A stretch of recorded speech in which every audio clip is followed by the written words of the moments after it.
Welcome to the Huddle Sports Network, where we're breaking boundaries and redefining podcasting. Broadcasting live on 6 different platforms, we're bringing you the latest in sports like never before. Imagine tuning into real-time discussions, expert analyses, and fan interactions all at your fingertips. Each platform offers a unique experience, whether you're on YouTube, Facebook, or Twitch. We're not just sharing stories, we're creating a community of passionate sports enthusiasts. Join us as we dive deep into the evolution of podcasting, where every episode is a chance to engage, debate, and celebrate the world of sports. This is where your voice matters and the game never stops. Welcome to the Huddle Sports Network, where we're breaking boundaries and redefining podcasting. Broadcasting live on 6 different platforms, we're bringing you the latest in sports like never before, where sports passion meets podcasting brilliance. I'm Mike, the Bear fan, and alongside Bill, the Packer fan, and our buddy Ken Catalone, we're bringing you an incredible lineup of 38 diverse podcasters. Each one brings their unique flavor to the table, covering everything from game analysis to behind-the-scenes stories. Imagine diving deep into the minds of experts who live and breathe football, sharing insights that you won't find anywhere else. Good morning, everyone. Oh, geez, hold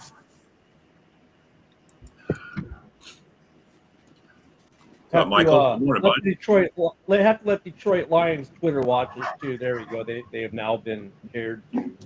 Good morning, Michael. How you doing, my friend? So hey, it's a bit chilly here in Florida. We're feeling some solidarity with Ken and those up north this morning. You know, had to feel like we care. We're on our second set of like a 4-day long storm. Oh, awesome. We're in the middle of a cold. Hey, down in Texas, it's cold. It's 27 degrees today. Yeah, that's the thing, Rob. We're showing Ken some solidarity this morning. No, we dipped all the way down, bro. I mean, I'm sharing in the same cold front. Yeah. I mean, look at we're just Ken. Look at. I know we can't get as cold as you, but we're trying our best to show that we care and to share in your misery. All right, it might not be the same level as here, but I'll accept it. You have no choice. I can make it sound like I do, damn it. Yeah, I know, man. Yeah. You'd be a rich man if you can control Mother Nature, bro. You'd be a rich man. All right, so Ezekiel Elliott signs with the Chargers last night. Brought up another discussion because we've seen this from time to time again. A guy gets cut a week before the season ends, so he's signed with the playoff team to make that run for a ring before he rides off in the sense that to retire. But the Green Bay Packers need that for a different reason. Watson out the rest of the playoffs, ACL, MCL, probably going to miss all of next year too. But there's a receiver that cut about 4 weeks ago. Odell Beckham Jr. Will he be a Packer? No.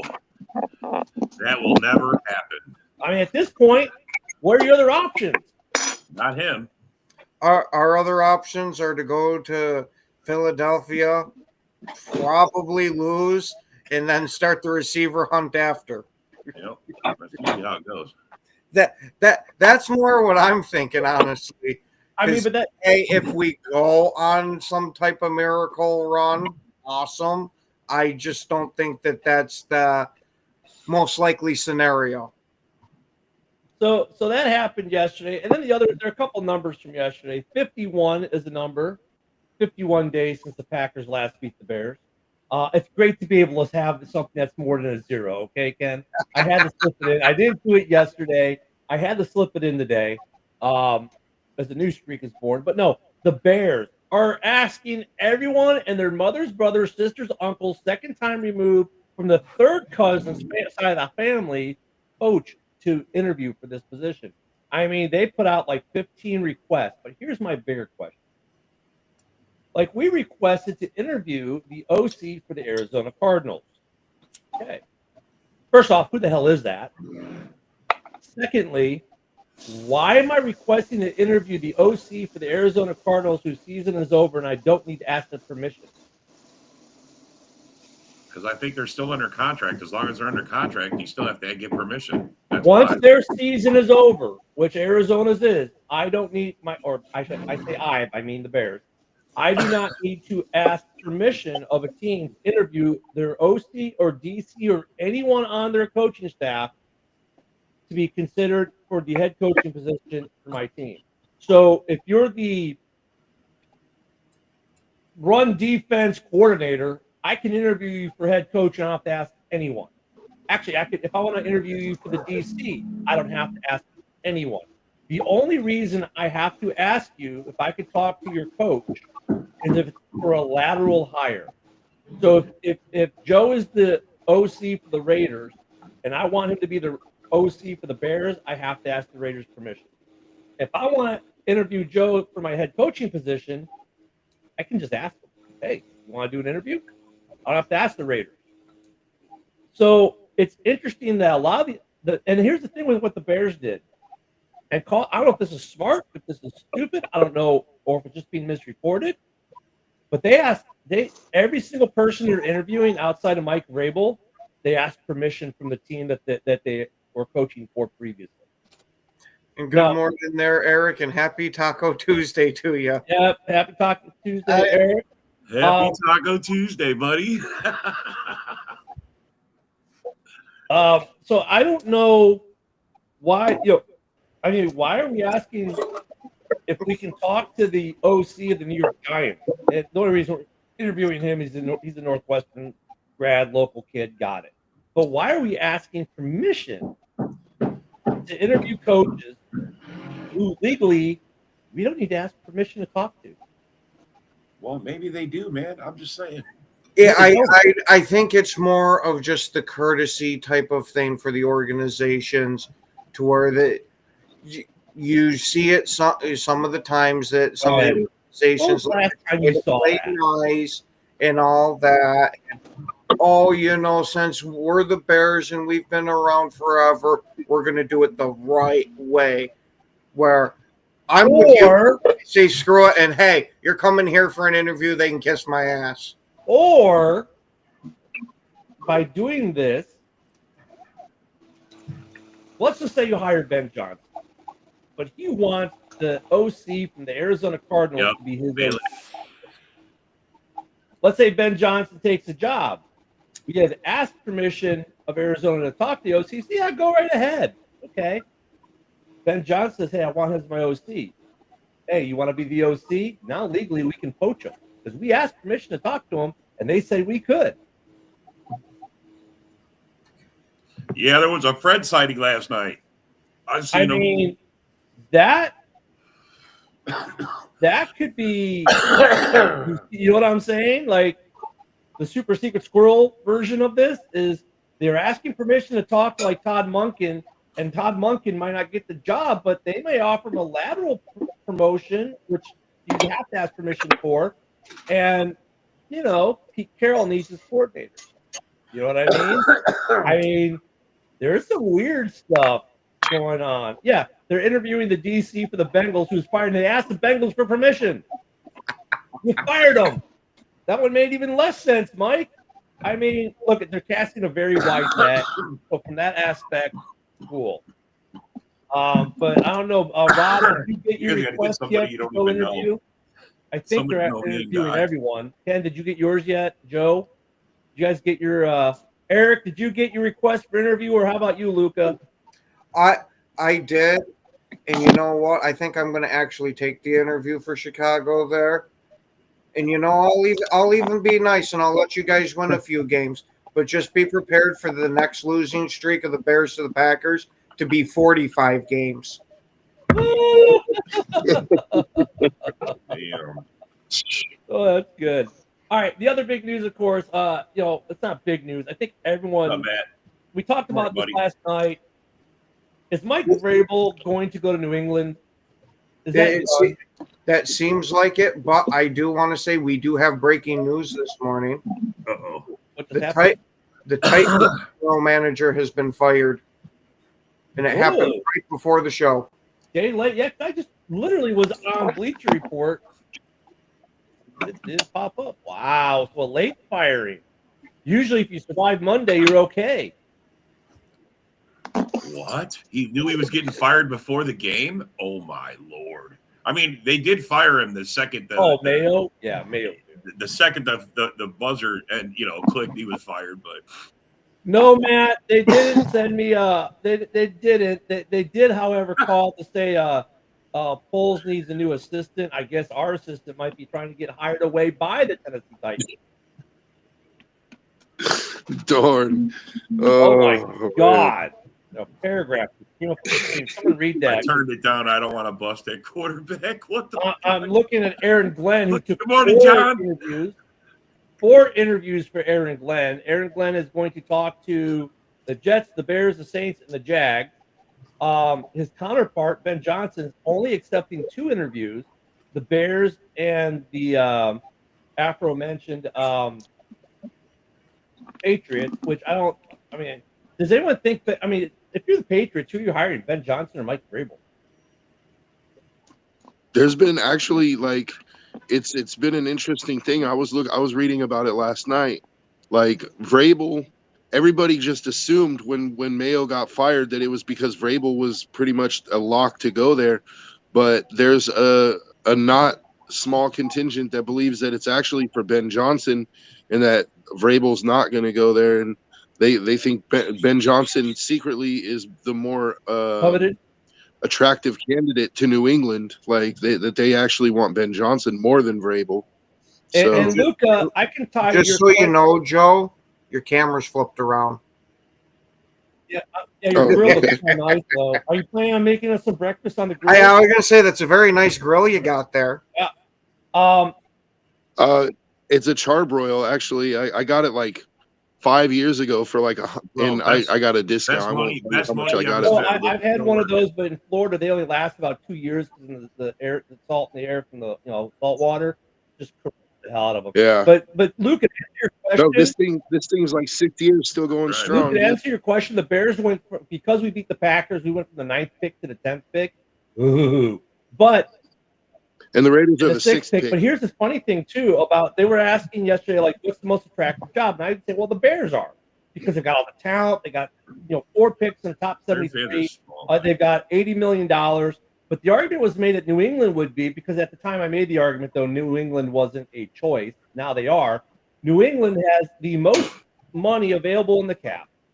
They have a top 5 draft pick, a good young quarterback. They do need more pieces than the Bears do. They have less talent on that team. But really, if you're like Ben Johnson, I can see why I'd be attracted to it because, look, you've got your quarterback. He's got his quarterback there, right? They've got Drake May. He's going to be their guy. You've got a couple other talented pieces there. Not a lot, but you've got something to build from. And you've got $103 million before the NFL ups the ante by upping the cap. And you've got, what are they, 3rd pick again or something like that this year? Or top 5 pick? I think they're 4th. Yeah, you've got a top 5 pick, so you're going to get a good first rounder and a good second rounder at minimum. That is a very attractive situation for a first-time head coach who can then do what he wants. Where it would be more attractive, I would think, to Ben Johnson than, say, the Bears, where there's not much he can do. The only thing the Bears really need to do is fix their O-line, get an edge rusher, and say, go win game. Actually, Ken, just to add on to that, I think it was actually the first 3 rounds that you're pretty much guaranteed a really good player because you're picking at the top of the 3rd round. You're not picking at 100. You're picking at 70, which is these guys are basically second rounders that just didn't squeeze into the 2nd round. And the Bears got more picks. They're going to get 3 good players. With the Bears, you're going to get 4 in the top 75. With them, you're going to get 3 in the top 75. But you've got an extra $23 million to play with. So I mean, I think I would rather have the extra draft picks, to be honest, Man, because it's going to be cheaper on your I cap. think Luca's trying to interview for the New England job. Luca, fucking Luca, small Asian. So I mean, yeah, Vrabel interviews with the Bears tomorrow. I mean, that situation is going to be interesting. Now, the interesting thing is, though, I think we'll see a team or two, obviously, before the Super Bowl say, hey, it happens every year.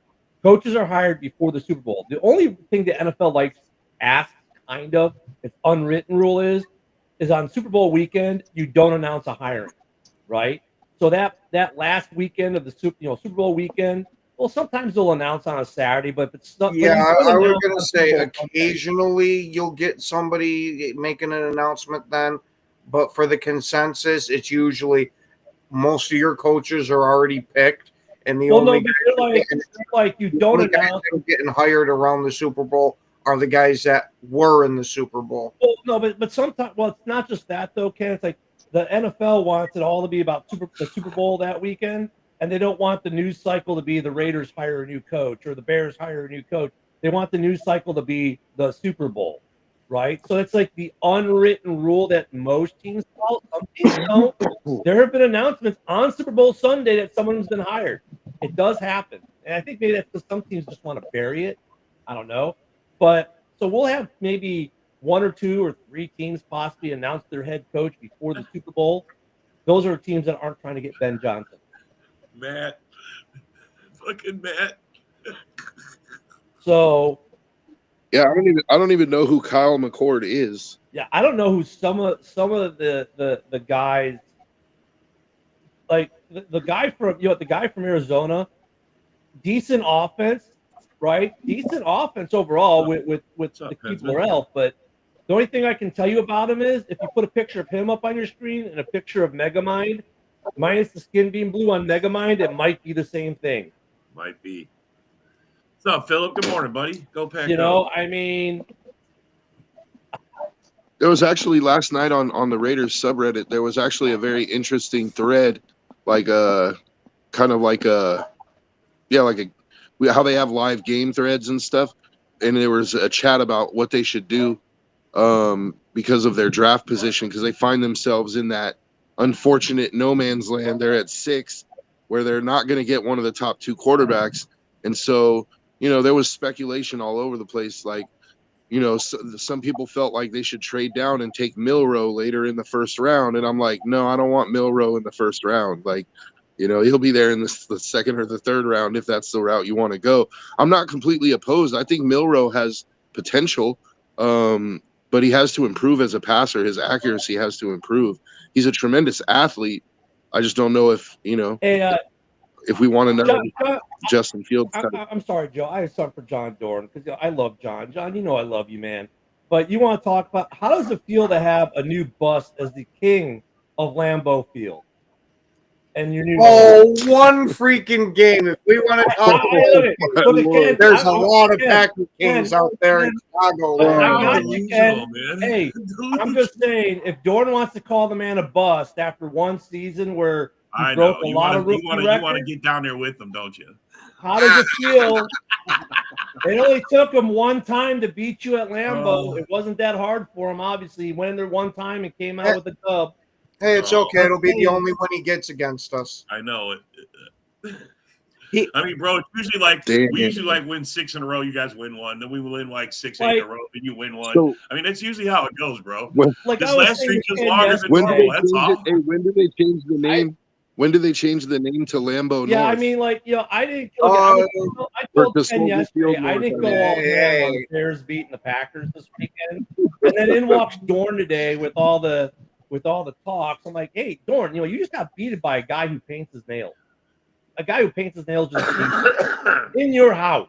Yeah, well, we know all the rumors that used to happen about Aaron Rodgers and his sexual proclivities. How did it feel getting beat by a man that played both sides? Dude, I'm not 100% convinced that those were just rumors. Neither am I. If that's what it took for him to be as good as he was, hey, line more up. More power to him, dude. Line it up. Bill brings up an interesting question. I don't even know if this would be possible.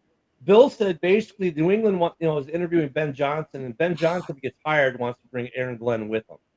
I don't know if the Lions necessarily. I don't know what the rule on that, because it'd be a lateral move for Aaron Glenn, and they would have to seek permission, and the Lions could block that. However, and the thing is they've received, it's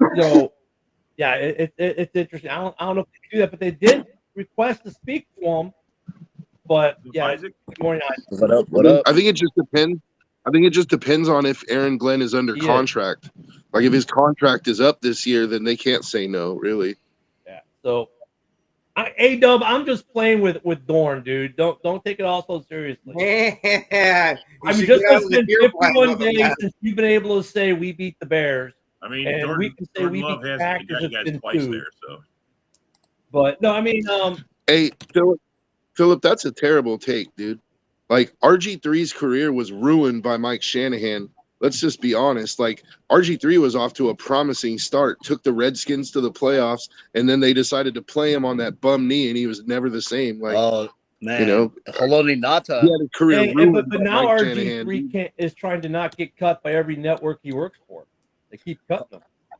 Haloti Ngata ended RG3. Well, he was a much better quarterback than a commentator. Let's say that. Yeah. Like Haloti Ngata ended RG3's career So, I mean, that hit on his knee. I mean, the Bears though had the list of people that they're interviewing is ridiculous. The Saints not so bad. Some of these teams have kept it short. Jacksonville did not request an interview with Ben Johnson, which was interesting. Interesting fact. You know who RG3's quarterback coach was? Who? Matt LaFleur. Was it really? LaFleur. Yep. Matt LaFleur was the quarterback coach of what's called RG3's Rookie of the Year campaign. He was the quarterback coach of Matt Ryan in his MVP season, and he was what's called a quarterback coach / offensive assistant to Jared Goff with the Rams when he had that good season. LaFleur's a legit quarterback whisperer, man. I mean, look what he got out of Malik Willis this year. I mean, what the fuck? I know you're not sore about it, Dub. Hey, Dub. I know you're not. John Doe is. Hey, so I was telling you guys about that Raiders conversation because it was very interesting. Because some people were saying that the Raiders shouldn't even try to take a quarterback in the first round. They should try like Jackson Dart in the second or third round or whatever, right?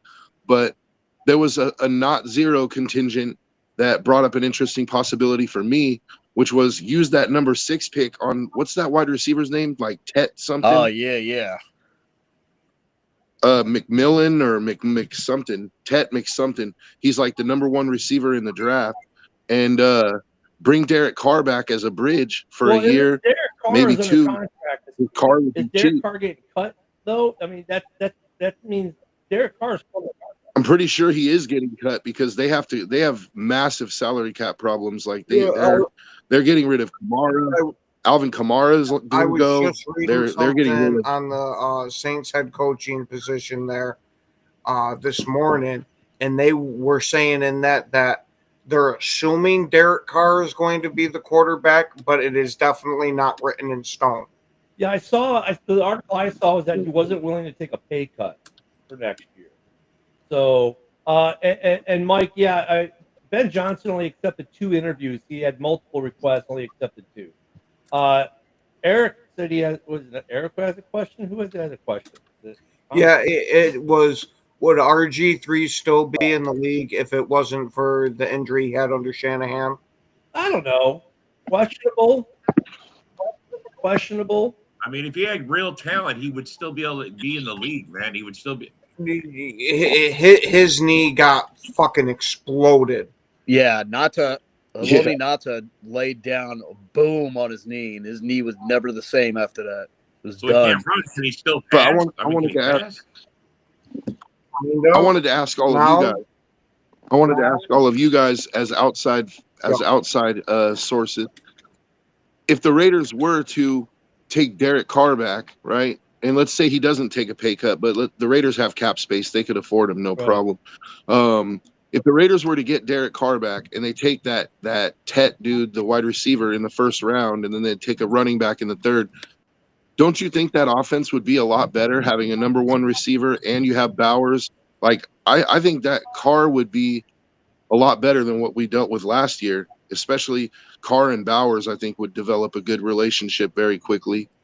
And we actually have, when they're healthy, we actually have a pretty serviceable defense, which Carr never had with the Raiders. So I feel like here's the thing: they could actually potentially be a playoff. Look at the Raiders. If you're going to be the next head coach of the Raiders, the question you're going to have to ask yourself is: you may be cool, but are you Antonio Pierce rocking the old school starter jacket cool? It's a dope jacket, but I would have rather seen the puff coat. I mean, you don't see those things anymore. I would love to get either way, jacket.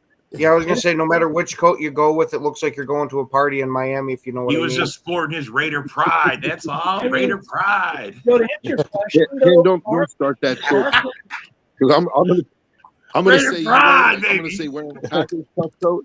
Wearing a Packers puff coat means you're ready for the dinner. Hey. I mean, I was more talking about he was going to go play in the snow, but. Hey, Joe, why you got the oils then? I understand. Why the oils? Coming from, like, Carr coming back is interesting. The oil? Yeah, you broke out the Diddy oil. Oh, the baby oil. Hey, Joe. I understand some of the argument are coming back. It's an interesting argument, but and they do have the money, but you don't have to spend that kind of money to get that kind of quarterback play right now. You could spend $10 million and go get you, I don't know, Justin Fields. You could spend more money and get you Aaron or get you the Ginger Jesus when Minnesota doesn't re-sign him. That sounds like I saw an article. But here's my thinking on it, right? Like, yeah, you're right. We could go cheaper and get Justin Fields, but Carr has much better accuracy than Fields, and Carr has a really good deep ball too. And one of our problems this year is that we had a problem. Our quarterbacks, they don't have the arm to really get deep to our deep threat. He's got a good deep ball, but the thing, look at you signed Justin for $10 million. You draft the guy in the second round. You let him sit behind Justin for a year. And then you say, "Thanks, dude. Deuces." Yeah, I'm not against it, but if I had my choice between the two, I would rather take Carr because of his mental side of the game. Like, Carr is better at reading defenses and better at checking out a play and stuff like that. I saw an article today. Man, Rodgers is coming to the Raiders. Oh, there's that argument. Mr. 500, bro. You're getting Mr. 500. Rodgers. I'm telling you, bro. They said he's going there. I saw the Raiders' first spot. Of all the quarterbacks in the league, Carr is probably the guy that I can look at and say, yeah, that dude's going to be a head coach one day. Right? Carr is super fucking smart. But, I mean, I don't know. Pensman Sports, I don't know if Justin wants to take $10 million to be a backup. If you offer this guy an opportunity to be a starter, you offer any backup quarterback in the league the opportunity to be a starter somewhere, and the money, the money would probably be close to the same. They're going to take it. Justin doesn't want to sit behind Russell Wilson for the next 3 to 5 years. The guy was like number 3 or whatever, 11 pick in the first round. He wants to be a starter, man. He was a 3-year starter. He doesn't want to be a career backup now if he gets an opportunity to be a starter and prove himself. Look what just happened to Darnold. I mean, these guys don't want to be backups. They want to be starters. Yeah, but see, Mike, I'm not talking about bringing Carr back and making him like our quarterback of the future I'm talking about bringing him back as a bridge, because I honestly think Carr's going to retire in another year or two. Like, I say, like, let him be the bridge until Arch Manning comes out, and then, try for Arch Manning. And Mike, with his past with the Raiders, don't get that twisted, man. They were going places, and then the email scandal broke, and that sabotaged their season. The only reason that the Raiders were still even close to being a playoff team that year was because Derek Carr basically ran that offense himself.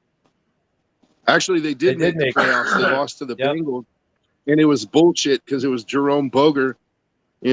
I've talked about Jerome Boger at length, but I can't stand that dude as a referee. But the guy who ran that offense that took the Raiders there that year was Derek Carr, because he was the only one who understood Gruden's offense. Yeah. And that's why I think his mental side of the game, and he still has the arm talent.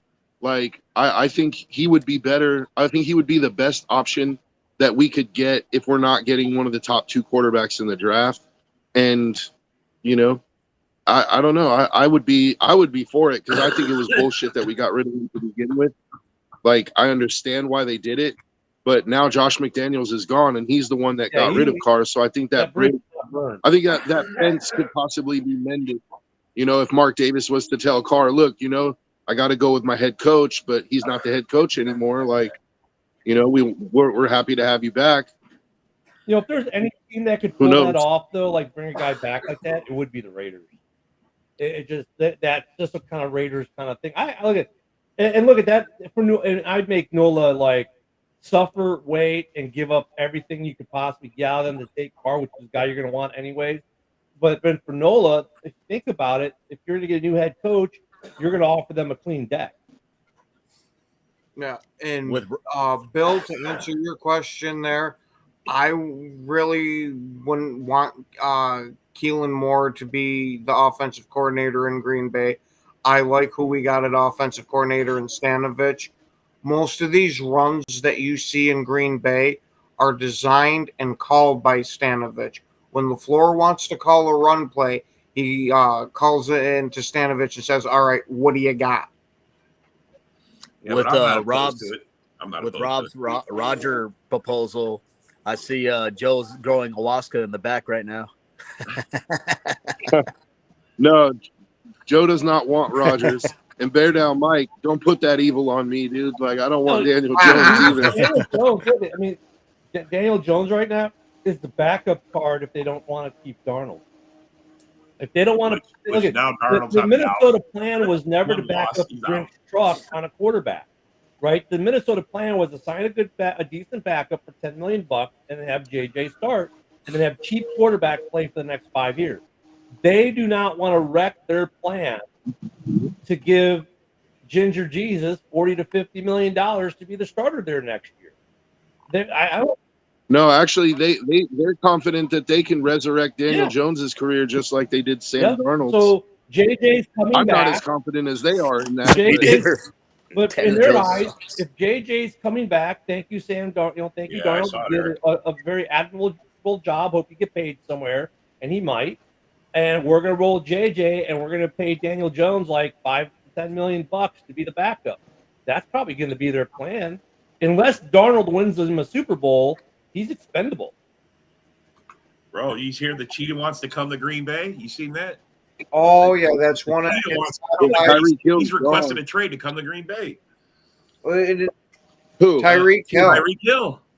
One of the places that he wants to go in his top 5 is to the Green Bay Packers. And I would not be against that at all. Hell no. Bring him to the door. He can collect another 2 baby mamas in Green Bay. That's all right by me. He's got to line up the baby mamas. He's got to line them up. Hey Ken, I think you meant he can beat up another 2 baby mamas in Green Bay. Well, now here's a question about that.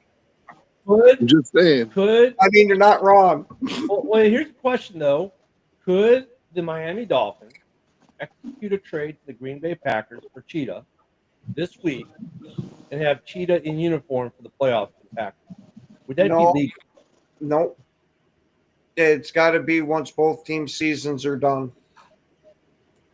Yeah, because right now he'd have to clear waivers, and he wouldn't have trade deadline. Yeah, so they'd have to cut him. Well, it doesn't matter. They'd have to cut him, and he would have to clear waivers. All the time, they just have to clear waivers. Yeah, there's waivers. That's the biggest. Like joke kind of like, oh well, the trade deadline's done. You can't trade. No, you still can, but they got to pass waivers. There's no way the Dolphins cut Tyreek Hill with how much they're paying him. No, and there's no way there's no way he'd make it through the waiver process if they tried to make a trade to Green Bay right now during the playoffs. Because every team in the playoffs is like, no, we want them. And yeah, they would never happen.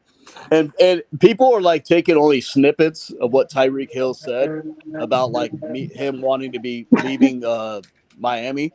He said maybe about returning to Miami. It just has to be the right situation for him. I guess. I think he was just emotional because they didn't make the playoffs the first time in his career.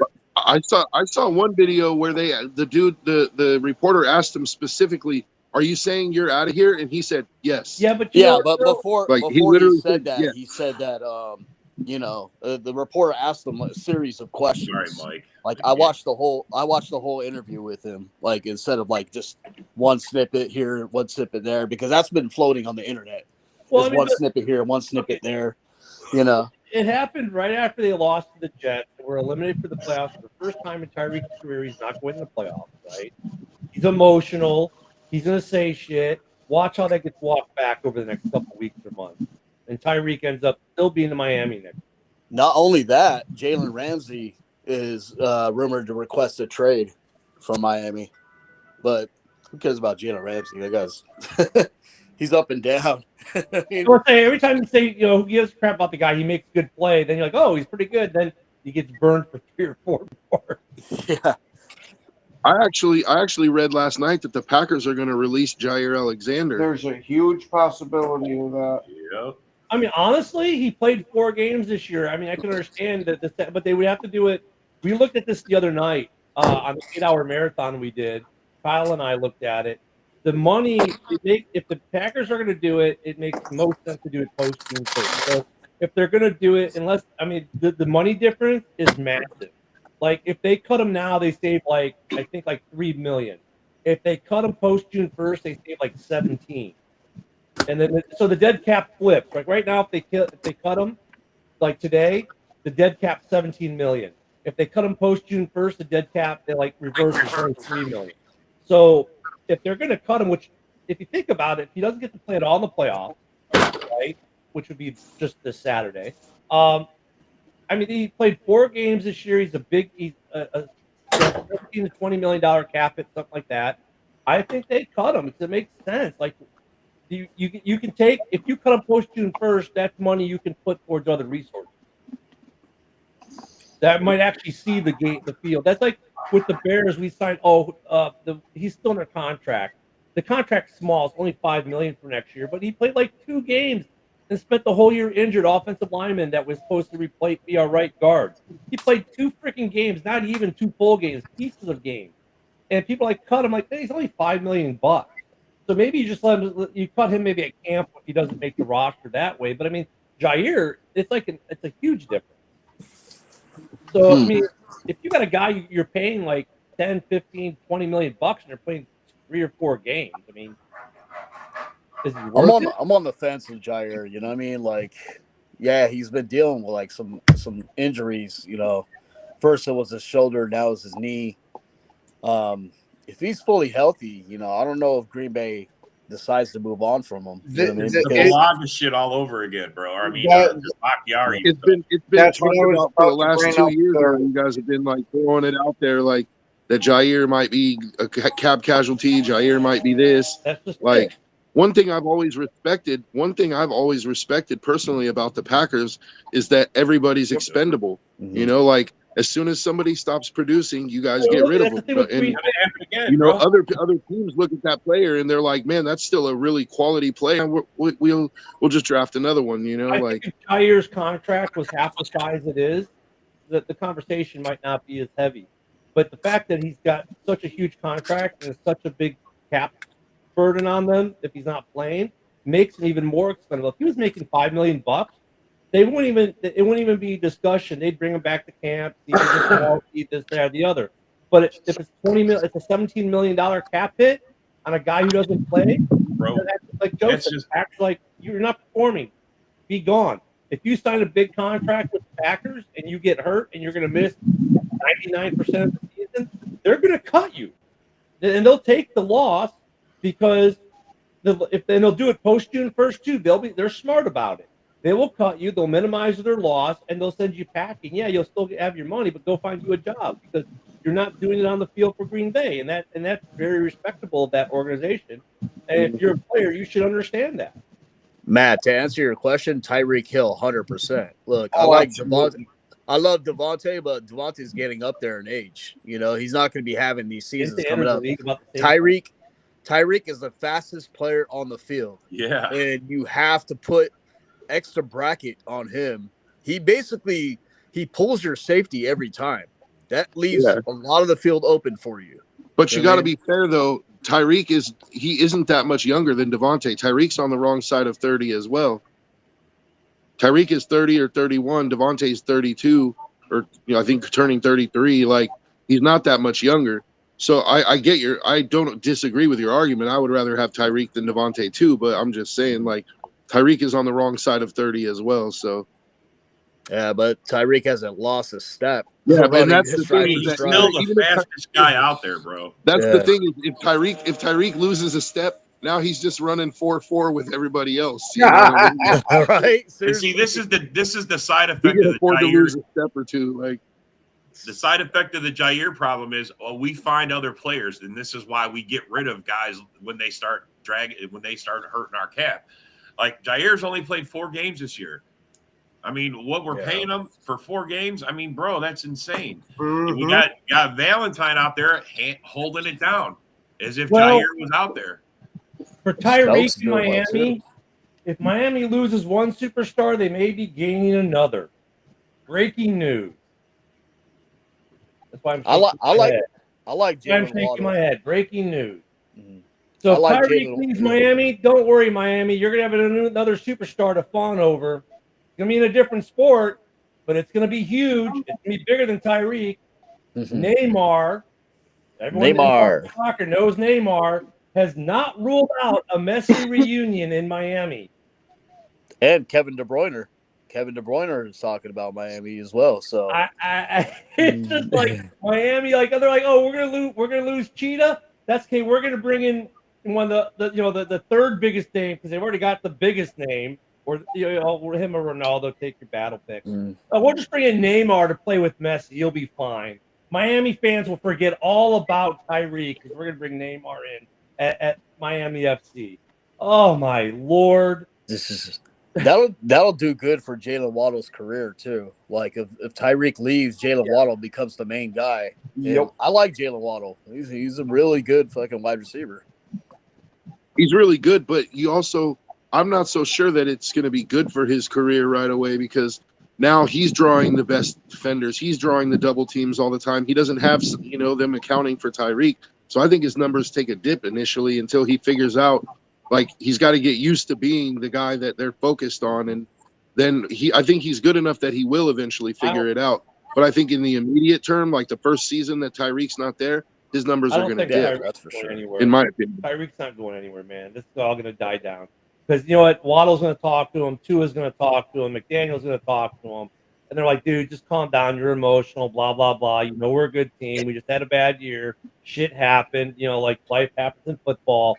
And at the end of the day, Tyreek is going to end up in Miami next year still, right? And the only big, wide receiver really that's going to be in the free agent market is going to be possibly because Devontae even said yesterday he has not ruled out going back to the Jets. Devontae might not even leave the Jets. He might decide to stay there, especially depending on who the new head coach is. So, really, if you think about it, there might not be any big movement of the big-time wide receivers in the NFL. I think Tyreek walks it back. I think, or it gets forgotten and gets written off as he was just being emotional after a loss. Guys, there's nothing to look at here, and that's what it ends up being. I don't think Tyreek goes anywhere. Have you seen what Rex Ryan? I think Tua's going to go talk to Tyreek and tell him like, yeah, man, you should stay. Hey, what were we talking about again? Hey, you know the man who scrambled Ramsey, Bill, repost your question about Jalen Ramsey because the chat's moving kind of quick. He wants to go to Buffalo. He wants to go to Buffalo with Von Miller. That's what that was. Did you see what Rex Ryan tweeted? That'd be interesting. Yeah, I saw that about the country club thing. That'd be interesting. Yeah, he said he basically has the job. The Jets. I mean, dude, why did you? I heard the interview. I heard, they played the audio clip because it was on ESPN radio. The dude's confident. You got to give him that. But look at, do you want to hire a head coach? Like if I interview Rob and I interview Ken and I ask him on the air, so he can be the next head coach, and Ken goes, "Fuck, Ken will be the head coach. I'm the most qualified." And Rob goes, "Well, I think I'm going to be the head coach, but the other guys are pretty qualified too. I mean, who do you want? The guy who's like going to come out and say, I'm the man. The other guy's good, but he's not nearly as good as me. I'm the perfect guy for this." The guy's, well, they've got a tough decision to make, and we're both pretty good. No, I want the guy who says, "Fuck the other guy. I'm the best." The other guy's not nearly as good as me, not right for the situation, and that's Rex Ryan. And some of what Rex Ryan said in that interview actually is right. Like, dude, he understands the New York fans. He understands that organization. He understands that fan base. he understands a lot of things about the Jets that make him the perfect candidate for them again right now. I mean, he obviously loves the Jets. Mm-hmm. I actually think he is the best candidate for that job. If we're being honest, like the Jets, one thing they do have is a lot of talent on defense. Rex is a defensive coach. He's going to make that defense even better. He just needs a good offensive coordinator. The only thing that gives me pause is that the Jets don't have a quarterback. Unless they're rolling with Aaron Rodgers again, they're going to have to go draft another quarterback, and they're drafting like I think 10 or 12, like somewhere in that. Not 10. I think the Bears are 10. They're drafting somewhere in there. Yeah. So what are they going to do at quarterback? Like, are they going to go get Sam Darnold? The name you're going to hear a lot is Justin Fields. He's going to be available to be a starter somewhere. I mean, think about that. I hate to bring his name back up, but look, could he go to NOLA if Carr goes to the Raiders? Sure. Could he go to the Raiders? Sure. Could he go to the Jets? Sure. Three teams are going to need two teams at least are going to need a quarterback that are not going to be in position to draft a quarterback. Could he even go to the New York Football Giants? Yeah, they might not get a quarterback at 7. So, I mean, Rex, the last time he coached, I think, was when he was with the Jets. Hey, you know what would be funny? If all the New York fans show up with, like, foot helmets. And he took him to the AFC Championship game twice with Mark Sanchez, dude. Sanchez. So, I mean, Rex really doesn't need a quarterback, obviously. If he can get him to the dance with Mark Sanchez, I mean, like, but I'm just saying, Justin Fields would be interesting in New York because they have a defense, they have Breece Hall, right? They have Garrett Wilson, like Justin Fields. They might have Devontae. Like they might not have Garrett Wilson. They're trying to Garrett Wilson's trying to find his way out of there. but getting the head coach changes things. Like Garrett Wilson's trying to get out there because there's no coach. Getting the head coach changes things. And there's like several Jets players that want out of there. Like DJ Reed said, no way he's signing back. So he'll be available. There's another player I forgot who it was. That's probably prominent under defense that said he wants out of that Jet circus. Like there's players that are being vocal. But Isaac, watch how that changes. Like Tyreek. Watch how that changes when they get an actual head coach hired. Watch how tone and tenor that kind. Right now, I mean, look at it. The season literally just ended. They're frustrated. Another bad year. They missed the playoffs. They way underperformed, or they suck. However you want to look at it. Guys are going to say shit, but now all of a sudden you hire a head coach and there's a vision, a guy who's obviously in charge, because you're not going to say Rex Ryan, not the guy in charge when you walk into that room. You know he's the guy in charge. All of a sudden there's things that players look for, right? There's a path, there's a plan, there's structure. There's a guy who's going to bust their asses at practice and make them work hard and make them excel. I mean, all of a sudden that tone and tenor of, I want out of this circus, changed. Like, oh my God, we got a guy who's actually going to do what I want as a player, him to make me do, so I excel and we get better. I mean, a lot of that stuff with these players on teams that like the Jets or like with Tyreek, dude, that's day after your last game and you're despondent because you're not in the playoffs and you're not feeling good about your team. Yeah, those things get said every year, but watch what happens when they hire a coach in New York. A strong head coach, I think a lot of that changes. And with Tyreek, it's going to change when his teammates start talking to him. Like, dude, come on. If I were Rex Ryan, like if I get hired, especially for that defensive unit, that Jets defensive unit, even though it took a dip this year, is really talented. Yeah. The first thing I would do, I would bring in the room Bart Scott and Darrell Revis. Be like, hey, listen to these guys if you want motivation. You know what I mean? and they got some money too, don't they? I think they got some money, the Jets. Not much, but they got some. You can go out and get a guy. So I mean, I think a lot of the player talk, like even Tevin Jenkins, there's no room to talk about whether he wants to come back or not. But dude, you're like Jair, except you play a little bit more. Like, dude, no one's going to sign. The only team that's probably going to be foolish enough, and I actually agree with you, is the Bears because they're hurt so much. Like, but even he was more tempered in his response. And, I want to get out of here. At least he said, "What's up in the air?" He didn't commit one way or the other. But these guys, right after the last game of the season, after a losing season, of course they're going to say, most of them say, well, I want out, especially after the shit show they went through in New York the last week. Well, I think like players nowadays can be more of a diva and get out of teams, you know what I mean, than not. You know what I mean? Like before it was like you're stuck on the team no matter what. Yep. You know what I mean? And you're not going anywhere.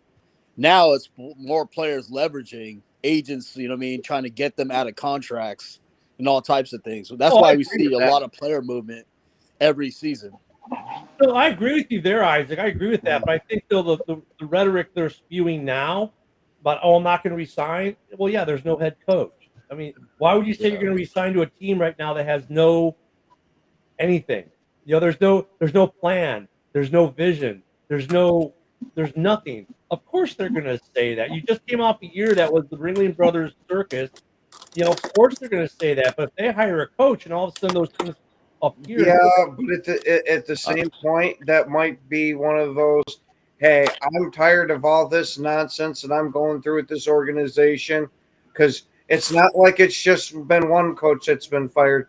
They've had multiple instances of Jets coaches being fired. What makes you think this guy's going to be the magical cure-all? That right. It'd be kind of how I thought it if I was one of the players that wanted out of there. The Vikings don't have to do anything. Oh, wait. Bill, I don't know what Bill is this question.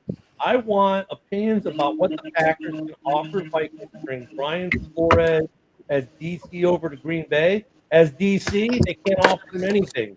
You think why would you give your division rival your DC in a trade or otherwise? Right. Yeah, that ain't happening. And even with that, I still think Brian Flores is going to end up as a head coach this year. And why would the Packers want to get rid of their defensive coordinator? Like I think he's done a pretty good job. Yeah, for the first year. Like there's still what I think part of it is the story that came out from Kerryon Valentine saying that we left the middle of the field on that last play in Chicago completely wide open, and that we were shutting down the sidelines and protecting against a Hail Mary instead of guarding that middle of the field.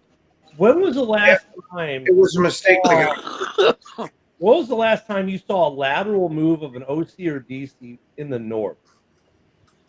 I don't think ever. Ever. At least, while they're under contract. Sometimes a guy gets fired and they get signed by another team in the division. But, like, if you're Minnesota, dude, you don't want to lose Flores unless he's going to be a head coach somewhere. But then again, Kwesi does trade within the division. Yeah, but he's not going to trade. He's done it several times. Trade his defensive mastermind to Green Bay. Oh, there we go. Now we figured out what we're going to do with our first round pick. We're trading for Flores. Yeah. Fucking Flores is like the Justin Fields of head coaching candidates. Fucking broski. Hey, how you doing, Moonscar? What's up, Moonscar? Good morning. We've got Justin Sexuals, Caleb Cultus, now Flores followers. Flores followers. Oh my Lord, that's hilarious. Dorn shooting down the Flores thing. He's like, wait, what? Yeah, I mean, yeah, they're going at it. Him and Matt are going at it in the chats. The only team that there are three coordinators in the North who might vacate become head coaches. If all Facts, three Brett. get jobs. Facts. The team that's going to be that can be hurt the most this offseason, the coaching move, is the Detroit Lions. And the question is going to be, if both those coordinators get head coaching jobs, what is Dan Campbell going to be like as a head coach next year? And who the hell are his coordinators going to be? Right. Somebody, and we'll find out. It's next year's problem. It's next year's problem. We're still at this year's Campbell problem. doesn't call offensive plays. He doesn't design the offense. He doesn't design the defense. I mean, what does Dan Campbell do besides yell at people? Trust me, Lion fans have an answer for this. I promise you. They've already been asked this 1,000 times, man. I've heard it. I know. Oh, they're trying to claim that Dan Campbell wrote the book of all the offensive bro. That's plays what I mean. Ben They already Johnson got it. wrote. Dan Campbell got Ben it, bro. Johnson plays. That's what I say. It's next year's problem. Yeah. Even though Ben Johnson has said he's made all these plays. Yeah. And the players say it too. They keep saying Ben keeps coming up with all these great plays. They're not saying Dan's coming up with these great plays. They're all saying Ben comes up with all these plays. Yeah. Yeah, but Lions fans are saying the opposite. Oh no, it's all Dan's book. It's from Dan's book. Like, okay. Oh, then why wouldn't sure. Then no one would want to hire Ben Johnson if he's not making the plays? Right. It's like, come on, man. Dan Campbell's a sideline puppet. Oh, don't get Dorn going. Oh, I know. That's why I said it, Isaac. Come on. I mean, yeah. Let me ask. Give it a week or two. Some of the players are in the media barking and chirping about, how I want to leave such an organization. Like, dude, watch. In a couple of weeks, especially when the news cycle kind of washes it away, he'll never be brought up again. And if next thing you'll know, the next season's going to start, and they're still with that team. Let me ask Joe a question, real quick. Why aren't you in your car going to pick up Ken Dorsey? Because I don't get to make decisions for the Raiders. But I'm telling you, man, like, I like Ken Dorsey as an offensive coordinator. Like, if you look at what happened in Cleveland, they had a shitload of injuries, and they played Deshaun Watson for half the season. But notice when Jameis was playing, like, that offense actually picked up quite a bit. And Jameis is like, I mean, he's not really I don't know. I think he could be a serviceable, like, lower end starter, but look at how the offense looked when it was being managed by a somewhat competent quarterback. Like, I like Ken Dorsey for what he does with quarterbacks. So I would love for Antonio Pierce to hire him and, work with whatever quarterback we end up picking up this year. Like, I don't think it could get any worse, offensively. I would like to know what you saw from Cincinnati's defense this past season that made you want to go out and get this guy. Because let me tell you, he looks like absolute hot trash. Where Hafley, this is his very first year of being a defensive coordinator in the NFL, and he took the 26th ranked team to either 5 or 6, depending on your metric. And look at the Bengals haven't fired their head coach. And bear down, Mike. Look it. First off, you were wrong. Foles didn't get fired yesterday. Secondly, if he didn't bring in Flores to at least interview, you'd be bitching that he's not kicking the tires on Flores, right? Look, he's being interviewed. I mean, okay, I whether he's the right or wrong guy for Chicago, I'm not even going to argue that right now. But if they didn't at least interview, they bitch that, you didn't kick the tires on Flores. Why didn't you interview Flores? It's like the guy can't win for losing or lose for winning or whatever. I mean, look, they're going to interview him. It doesn't mean he's going to get the job. They're doing their what's called, ready for this one, due diligence. There are a lot of fans in Chicago who would like to see Flores as the head coach. Half the fan base is going to be happy. Half of the fan base is going to be upset. And I don't know why everyone's piling into the show now because we got about a minute left. And then we got to say adios for the day. I didn't realize we were doing open mic on Tuesdays now. But look, I mean, the Bears are going to interview everyone the fan base wants to interview, I think, just to make the fans say, look, at least do their due diligence. And I think other you should just take Raheem Morris away from me and take his ass. And Jacksonville and NOLA, those teams are going to do that too. They're going to interview lots of people to make their fans happy, and of course also to do their due diligence because they don't want to have happen to them what happened to the Raiders last year when they didn't interview that many guys for the OC, and the guy they wanted says, yeah, I'm bolting, and their plan B was like, shit, who can we pull off the heap real quick? You know what I'm saying? So, I mean, it's called due diligence, and teams always are going to take interviews of people that have no shot, but they're going to at least give them the interview and learn a little bit about them for the future. Like the guy who's the offensive coordinator for the Giants, he's had no shot at being the head coach of the Chicago Bears, but they're going to interview him, and they're going to glean information about him for the future. Because maybe in the future he will be a good head coach, but right now it's not his time. So with that, don't forget JB is on in about 40 seconds on all our channels. Make sure you watch him. Make sure you tune in tomorrow for another edition of Ken and Ken in the morning at 10 a.m. Central, 11 in the East. And don't forget, tomorrow night, on Wednesday night, we have the House Hall Report at 7 p.m. Central, 8 on the East. We've got Frozen Tundra Network, where they'll be previewing the Packers' final game of the year against the Eagles on Friday night at 7 p.m. Central, 8 on the East. We have I hear the jealousy night. in your voice when you say that. Final We have game. open mic night. We have open mic night on Saturday with Packerbacker Rob hosting, and that's at 7 as well. Or is that at 8? Yep, 7 at o'clock. 7 Central. And then, of course, Sunday, we're going to have the Red Zone rant, and we'll have Alice Hall in the morning. Thank you, everyone, for joining us today. We'll see you again tomorrow. Have a great day and be safe, everyone. And Dan, I hope you get well